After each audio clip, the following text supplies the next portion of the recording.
Well, howdy, y'all. It's time to feed the shadows once again. I'm your Shadow Keeper, Matt, and you're watching the Umbral.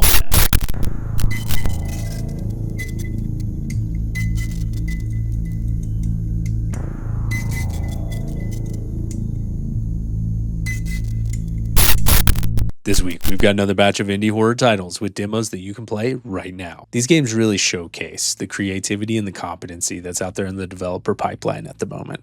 There is so much to look forward to in 2026. I'm here to walk you through some of my favorite upcoming titles and turn you on to some demos that you can go play right now on Steam. If you like indie horror and you want to stay up to date on some of the new and upcoming games being released, consider subscribing to this channel. The 2026 indie horror pipeline is full of absolute masterpieces that will undoubtedly never get the full attention they deserve. My goal is to expose as many folks as possible to these games and hopefully help some indie developers find their audience, while also helping gamers like you find their next new favorite game. So without further ado, come walk with me and allow me to guide you through the shadows as we review 3 of the best new indie horror demos on Steam right now. Our first game is a story-driven pixel art horror inspired by the gritty desperation of 1990s classic horror.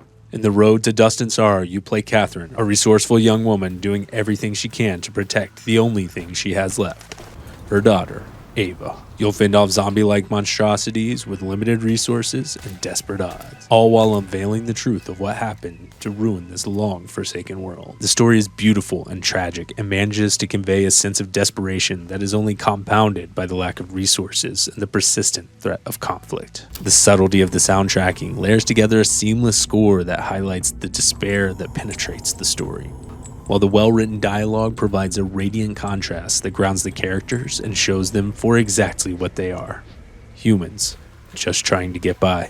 While it is essentially just a point-and-click at its core, and its mechanics aren't exactly reinventing the wheel, it's rare that so many elements of a game work so well together. The ambiance builds tension and leaves you on edge, which is reinforced by the superb environmental design and the looming threat of combat. The limited resources and the very real, very deadly threat of running out of bullets mid-combat leads to a constant source of anxiety, all while the storytelling elements balance the horrific dystopian world with a pair of well-written, hopeful characters that must bear the weight and the consequences of every decision. All this is only highlighted by the lack of overly distracting mechanics. Ultimately, the simplicity of the mechanics make the story shine. I was caught off guard by how much I enjoyed this game. It offers a depth and warmth that is so incredibly well balanced by the hostility of the world around you. I absolutely intend to play this game on release, but for now, it earns a very strong 4.25 out of 5.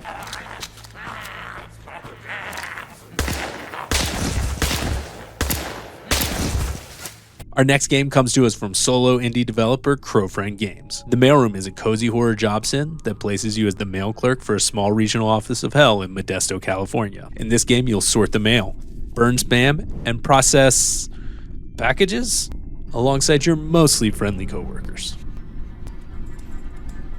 The art from this game is what immediately caught my eye. I'm a real sucker for this low-poly crunchcore art style. The pixelated textures and jagged edges give a gritty rawness that's difficult to match in other forms. The gameplay is simple. You sort the mail by following a set of simple rules. Hell is nothing if not efficient. Once you've managed to get through one stack, your helpful assistant is always close by to bring you another.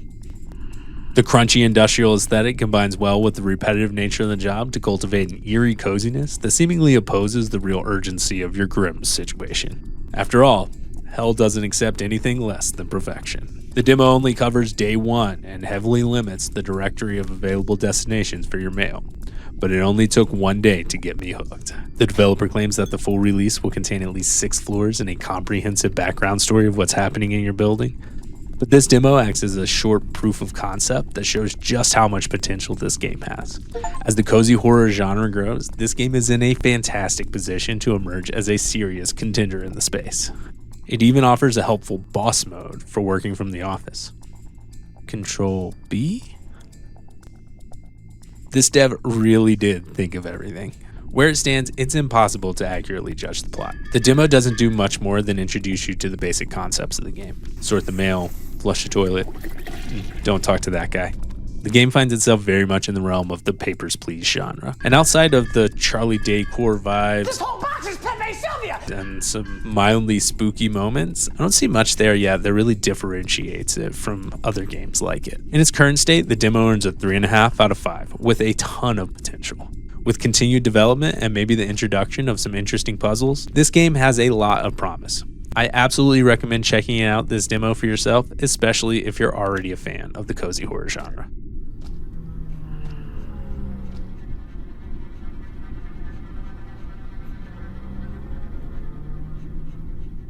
Our last one is one that I've been eyeing ever since this year's Spring Next Fest. It's set to come out in Q2 2026, and there really should be much more hype around this one. Mole is a PSX-style psychological horror that takes place aboard an underground drilling vessel whose mission has gone seriously off course. I realized this game was special from the first moments of the playthrough. Not only was the story both dark and intriguing, but the mechanics were truly unique.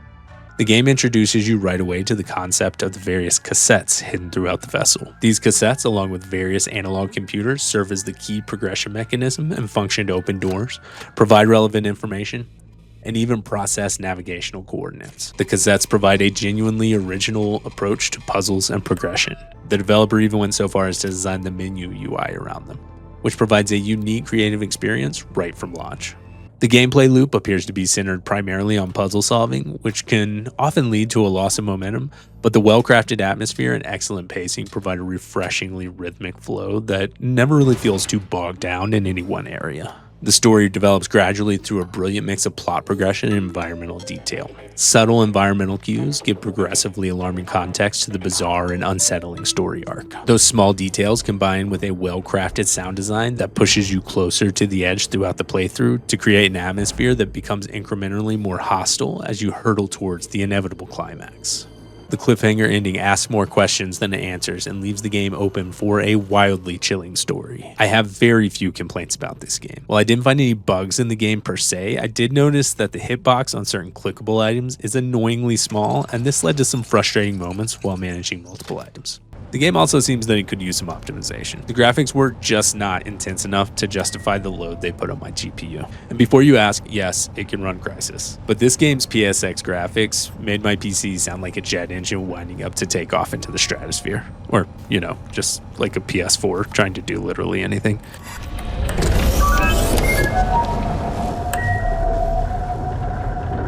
Altogether, this game is excellent. It earns its seat near the top of my list with a 4.25 out of 5. A few optimization tweaks, and I could see this game coming close to perfect.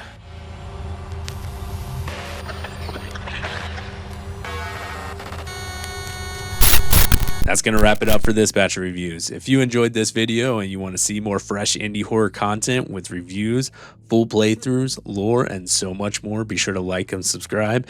And you can hit that bell to get notified every time we make a new Sacrifice to the Void each week. Drop a comment down below and let me know which game on the list you're most excited about and if there's anything you want to see me review next. Until next time, stay curious, stay vigilant, and keep those shadows fed.